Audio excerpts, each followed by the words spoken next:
Welcome to Frances Quilts, the site dedicated to the wonderful art of quilting, with a few other fun things thrown in as well. If you like what you see here, be sure to subscribe. Hey guys, welcome to Frances Quilts. I don't know where it is in your world, but today, when I'm filming this in my world, it is Christmas Eve. The food is all cooked, the presents are all wrapped, and I'm waiting for my kids to arrive. So naturally, what am I going to do? I'm going to head up to my studio and do some quilting.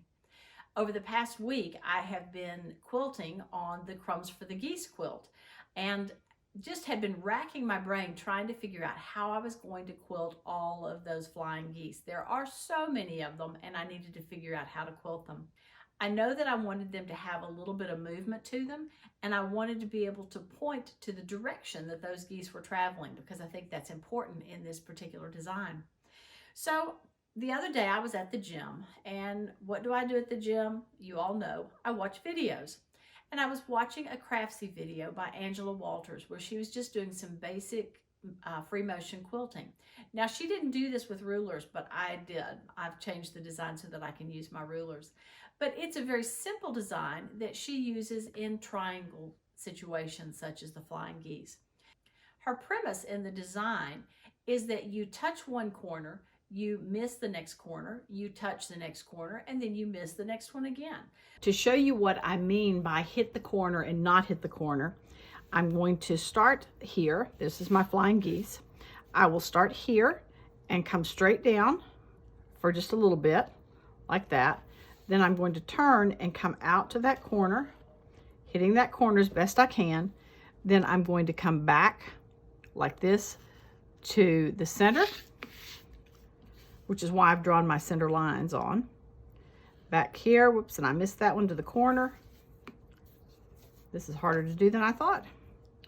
And then back up to the where I started. Now I'll come down again, right here, and let's just freehand this one to make it easier. I'll come from here, down a little bit more. I'll hit the corner here.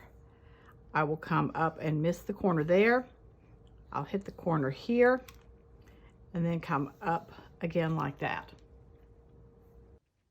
It's been a fun pattern to work with and has been very quick and easy, and I really like that. That's who I am, quick and easy.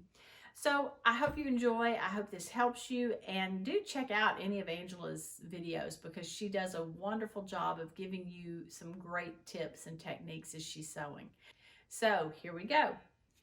Okay, here we are at the machine, ready to go.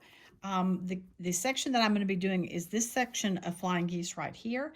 You can see I have drawn a line down the center of it. Now I could probably eyeball it, but I don't want to. I would rather have that line down there and not have to worry about it. So let me show you how I'm going to do this, and let's just get going. So I have my needle inserted here and ready to start sewing. This is the line I'm going to come along. So I'm going to take my ruler, and I'm just going to come up right where it is now. There is probably the 1/4 inch seam line that I have. So I'm going to come up a little over 1/4 inch more and stop. I'm going to come out to the corner. Let's get rid of that pin. I'm going to come out to the corner like this, remembering that I've got a 1/4 inch here, so I want to hit right on that edge right there. So I'm going to try to do that. Come out, hit it. Then I'm going to come back in, and I'm going to come in about a 1/4 inch from here. And what I do is I use this 1/4 inch marking right here and put it on the corner. That actually means that when my needle stops, it's going to be about a 1/2 inch in. So let's do that. Now I'm coming back over to this other corner.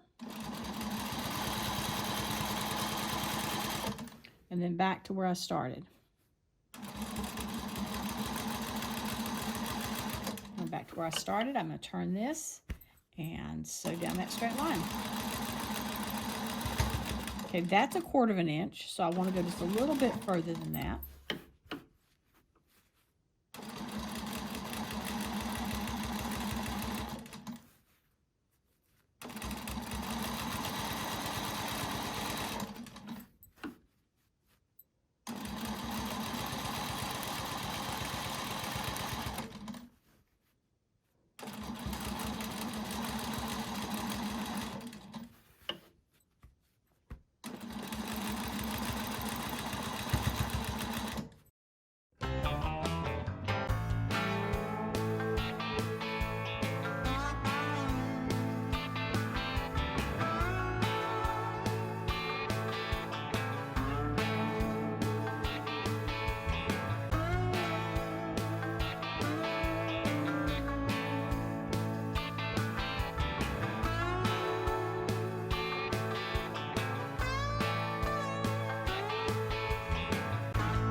And I ran out of bobbin thread, so we'll stop there.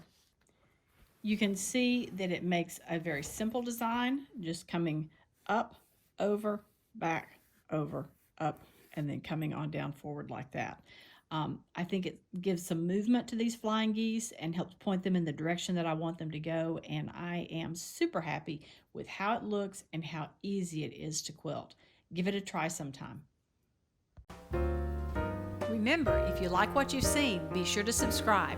You can also find my blog at francisquilts.com, and I'm on Facebook and Instagram at Francis Quilts, and on Pinterest at Francis Quilts 57. Hope to see you again soon.